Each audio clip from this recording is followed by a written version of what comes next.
6:50, your top stories this Tuesday in our Smart Start. The boater from Victor who disappeared in the water off Sodus Bay Sunday night has been found.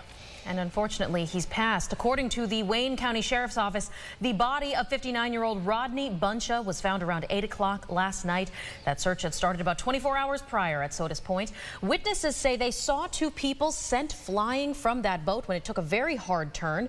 57-year-old Judy Bonkguy was rescued Sunday night, taken to the hospital. She's still in serious condition. The investigation into what happened here is still under investigation.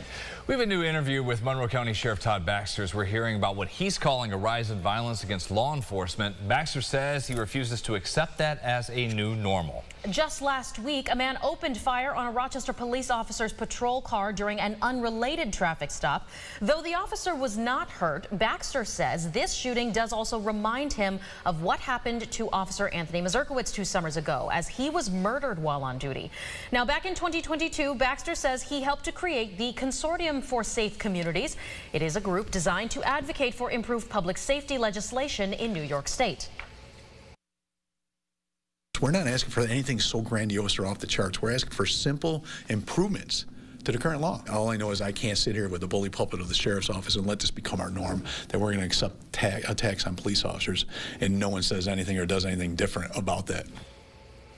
And as of last year, the FBI says agencies reported about 79,000 officers were assaulted, marking the highest officer assault rate in the last 10 years. Turning to the latest in the race for the White House, Vice President Kamala Harris today gets back on the campaign trail. There's a rally in Wisconsin. CBS News currently estimates Harris has secured enough support of Democratic delegates to become her party's nominee. By Monday, the vice president had already made a stop at her new campaign headquarters in Wilmington, Delaware, and raised millions. In Washington, growing calls from members of both parties for the Secret Service Director Kimberly Cheeto to resign as she was grilled during a hearing Monday on Capitol Hill. In that session, as she was questioned, she revealed she personally apologized to former President Donald Trump after the attempted assassination at his rally in Pennsylvania a week and a half ago. She also says the gunman was spotted and deemed suspicious as many as 5 times at the event before he eventually opened fire. Let's take you inside the Buffalo Huddle because the Bills players are reporting to training camp today. They're coming to town, although the team doesn't officially start their practice till tomorrow. Oh, but I'm sure folks are already ready to get a glimpse of camp as it's back at St. John Fisher University. Training starts tomorrow at 9:45. The gates open 30 minutes to an hour before the practice, so get ready. A mobile-only ticket is required for entry. Training camp ends on August 8th, and you can visit rochesterfirst.com for all of the details and, of course, catch our live reports at Fisher tomorrow morning on Sunrise. Durand Eastman Park is a signature to the city of Rochester, especially right now during the summer, during those sunny days. It's exactly why city leaders say they're starting to implement plans and try to improve the park and the beach house for visitors. This project comes in 3 waves, beginning with renovations at the beach house, which hasn't had updates since 2007. That work will improve the lifeguard facilities, first aid stations, changing rooms, shower spaces, and more. Meantime, the city had a consultant team go out to gather some initial feedback from the public. You, who use the beach every summer before they start this work. What we found out was people really like Durand because it's a little less structured than like Charlotte. Basically just wanted to see improvements to the parking. Beach access is always a big issue because there is no formal beach access at this point. And just general improvement for more public amenities. If you're interested in giving your own feedback, the city has a meeting tomorrow from 6 until 7:30. That's online and in person. We've got more details at rochesterfirst.com. The temp out there in the water, too, about 70 degrees now. It's pretty nice. Your sunrise traffic before we get to your forecast. The view there from the west side.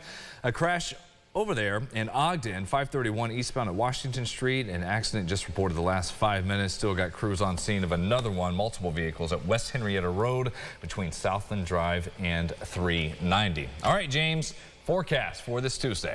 Yeah, we're a little bit muggy out there this morning. You've got some haze around as well, numbers in the 60s. Wet roads from rain earlier overnight, but a lot of that drying out.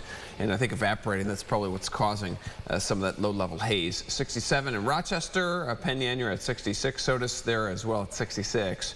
We'll get numbers climbing, upper 70s about lunchtime, then low 80s. Still watching for a chance for a shower or thunderstorm later this afternoon. A lot of those are isolated.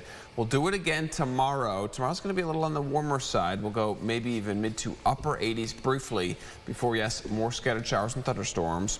Thursday's the end of it. We see a cold front that moves through that brings just an isolated storm. You see highs staying in the 70s there, and then a really nice looking stretch Friday through Sunday with overnight lows, hopefully for some in the 50s. Yeah. That looks nice. No jinx, another nice weekend coming up. That does it for us. We'll see you back here in 30 minutes. Have a great day.